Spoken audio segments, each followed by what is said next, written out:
welcome to today's explainer. You know, writing a perfect sentence, it's honestly a lot like constructing a building. You absolutely need a solid foundation, load-bearing walls, and a secure roof. If you just, throw a pile of bricks on the ground, you don't have a house, you've got a hazard. And in the world of grammar, when we huddle a bunch of words together without that proper structural integrity, we create what's known as a sentence fragment. So in this explainer, we're going to look at the architectural blueprint of a flawless sentence, identify the four most common ways our writing structurally collapses, and most importantly, equip you with the tools to fix them. Okay, let's dive into this. Here's our roadmap for this explainer. First, the anatomy of a complete sentence. Second, dependent word fragments. Third, the ing and to fragments. Fourth, added details and missing subjects. And finally, fixing your broken sentences. All right, section 1. Anatomy of a complete sentence. Before we can actually spot an error, we really need to establish the undeniable baseline rules of written English.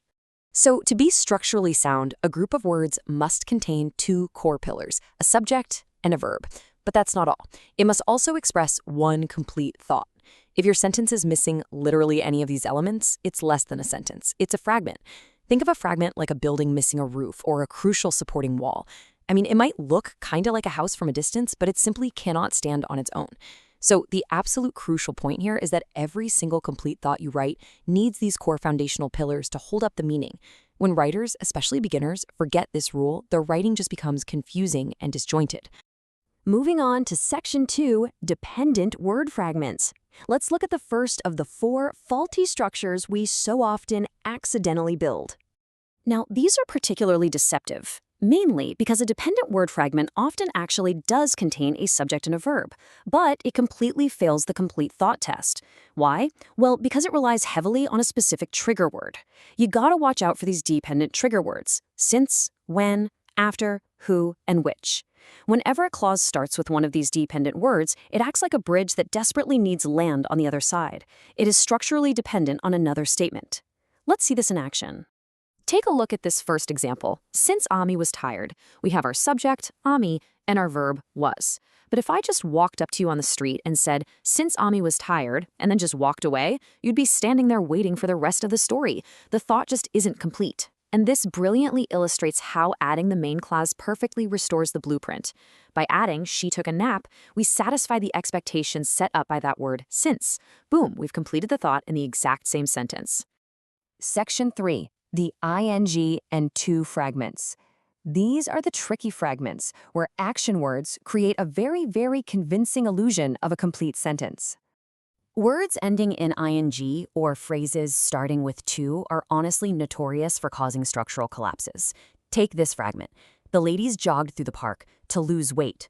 To lose weight is just standing there all by itself, totally pretending to be a sentence.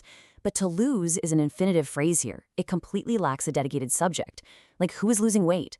By itself is just a floating piece of drywall. The fix here is incredibly simple, though. You just attach it directly to the sentence it explains. The ladies jogged through the park to lose weight. We just knock down that unnecessary wall, the period, and the blueprint is fixed. All right, section 4, added details and missing subjects. These structural failures usually happen when we try to bolt extra information onto our sentences improperly, or, when we just flat out forget a pillar. Here's your next list of warning words. These are the added detail culprits, like, including, such as, except, and especially. All these words are perfectly designed to introduce an additional point or an example, but they are meant to be additions to an existing structure, not standalone buildings.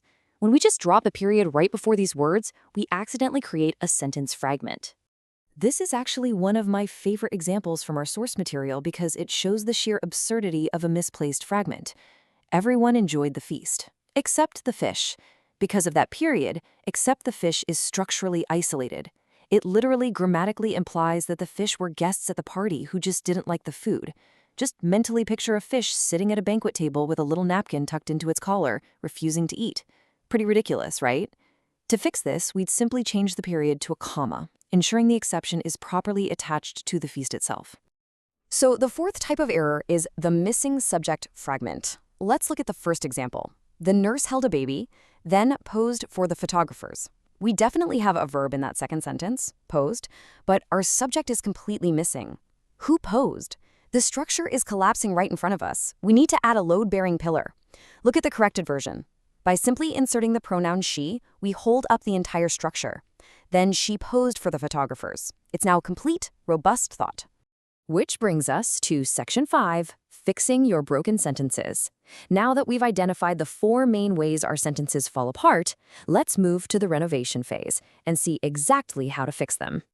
I really want to completely simplify the cognitive load for you here. You don't need some massive, complicated toolbox to fix these grammatical errors. You honestly just need 2 universal master keys. When you spot a fragment, you can either connect or you can create. Master key 1 is to connect the fragment directly to the sentence it's trying to explain. Master key 2 is to create a brand new sentence by supplying the missing subject and verb. Let's watch these master keys in action. Here's our broken blueprint. Police officers stood all over the road, directing traffic. Directing traffic is an ing fragment. It's totally unsupported. Let's use master key 1, connect. By simply replacing the period with a comma, we securely connect that loose fragment to our main structural clause. Police officers stood all over the road, directing traffic. Seamless, elegant, and perfectly structurally sound. But what if we want to use master key 2? Let's take that exact same fragment, but this time we're going to create. We keep the period after road, but we renovate the second half. We just add the pronoun subject they and the helping verb were. They were directing traffic. And just like that, we've built a brand new, structurally sound, freestanding sentence right next to the first one. Both master keys work perfectly. It really just depends on the rhythm and flow you want as the architect of your text. All right, it is time for a final inspection on the job site. I'm going to throw a test at you, and I want you to silently apply the blueprint rules we've just learned. Let's look at this final inspection. The movie had melodious music and popular actors, yet made little money at the box office. The second half is a missing subject fragment.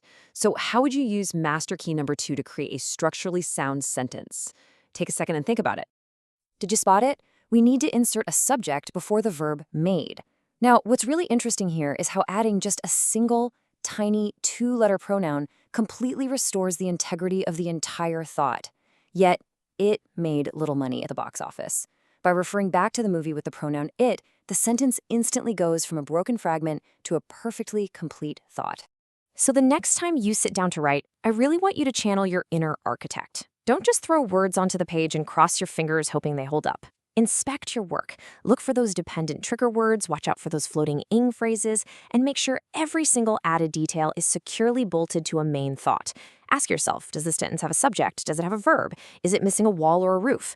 Because once you master these foundational structural rules, there's absolutely no limit to what you can build with your writing.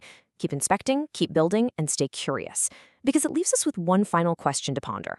If you were to look at the very last email you sent, how many structural hazards do you think you'd find hiding in plain sight?